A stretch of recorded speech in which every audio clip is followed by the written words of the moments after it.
धुळ्यातील कुख्यात गुन्हेगार परशुराम परदेशी एमपीडीए कायद्यान्वये स्थानबद्ध 1 वर्षासाठी नाशिकच्या कारागृहात रवानगी। पोलीस निरीक्षक सुरेश कुमार घुसर यांची माहिती। धुळे शहरातील कुख्यात गुन्हेगार परशुराम उर्फ पुरुषोत्तम परदेशी याला एमपीडीए कायद्यान्वये 1 वर्षासाठी स्थानबद्ध करण्यात आले आहे। आगामी सण उत्सव आणि निवडणुकांच्या पार्श्वभूमीवर सार्वजनिक सुव्यवस्थेला धोका निर्माण होऊ नये यासाठी पोलीस अधीक्षक श्रीकांत धिवरे यांच्या मार्गदर्शनाखाली ही मोठी कारवाई करण्यात आली, अशी माहिती चाळीसगाव रोड पोलीस ठाण्याचे पोलीस निरीक्षक सुरेश कुमार घुसर यांनी दिली आहे। परशुराम परदेशी वय 45 राहणार पश्चिम हुडको याच्यावर दरोडा, जीवे मारण्याचा प्रयत्न, शासकीय कर्मचाऱ्यांवर हल्ला, जबरी चोरी आणि दहशत माजवण्यासाठी शस्त्रांचा वापर करणे यासारखे अनेक गंभीर गुन्हे दाखल आहेत। गेल्या 11 वर्षांपासून तो धुळे शहरातील विविध पोलीस ठाण्यांच्या हद्दीत गुन्हेगारी कृत्यांमध्ये सक्रिय होता, ज्यामुळे नागरिकांमध्ये भीतीचे वातावरण होते। त्याच्या वाढत्या गुन्हेगारी कारवायांमुळे चाळीसगाव रोड पोलिसांनी त्याच्यावर एमपीडीए कायद्यांतर्गत कारवाई करण्याचा प्रस्ताव सादर केला होता। या प्रस्तावाला पोलीस अधीक्षक आणि जिल्हाधिकाऱ्यांनी मंजुरी दिल्यानंतर स्थानबद्धतेचे आदेश पारित करण्यात आले।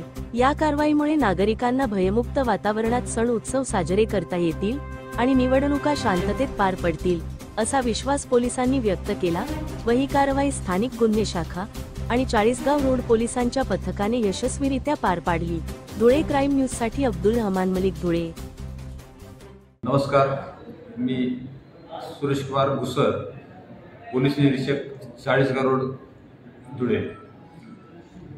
काल दिनांक 22 जुलै 2025 रोजी धुळे जिल्ह्याचे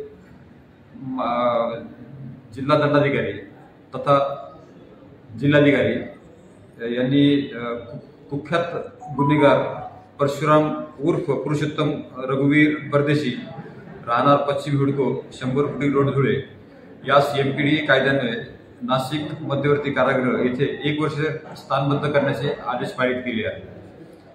तर त्यावर सदर इसम हा जो आहे तो धुळे जिल्ह्यामध्ये, त्याच्या धुळे जिल्हा आणि जळगाव जिल्हा या जिल्ह्यामध्ये त्याच्याविरुद्ध जवळपास 17 ते 18 नोंद आहे। त्याच्याविरुद्ध विविध गुन्ह्यामध्ये त्यांचं कोर्टामध्ये सध्या प्रकरण चालू आहे आणि सदरचा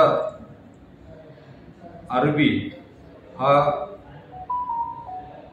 विविध गुन्ह्यामध्ये अडकल्यामुळे तो समाजामध्ये फार विघातक ठरला, म्हणून आमचे SP sir Shri Dhiware sir यांनी त्याच्याविरुद्ध प्रस्ताव सादर करण्याचे आदेश केले होते। त्यावरून आमच्या चाळीसगाव रोड पोलीस स्टेशन मार्फत या गुन्ह्याविरुद्ध आम्ही एमपीडीचा प्रस्ताव सादर केला होता। तो प्रस्ताव माननीय आमचे उपविभागीय पोलीस अधिकारी श्री उपास्य सर यांच्या मार्फतीने एसपी सरांना आम्ही सादर केला होता। तो पडताळणी करून एनसी मार्फत पडताळणी करून तसं एसपी सरांनी तो प्रस्ताव माननीय जिल्हाधिकारी यांच्याकडे पाठवला होता। काल तो एमपीडीए मंजूर झालेला आहे। तर त्या एमपीडीए अंतर्गत त्याच्याविरुद्ध नाशिक कारागृह या ठिकाणी स्थानबद्ध करण्यासंदर्भामध्ये प्रक्रिया चालू आहे व त्याला तिथे आम्ही स्थानबद्ध करणार आहोत।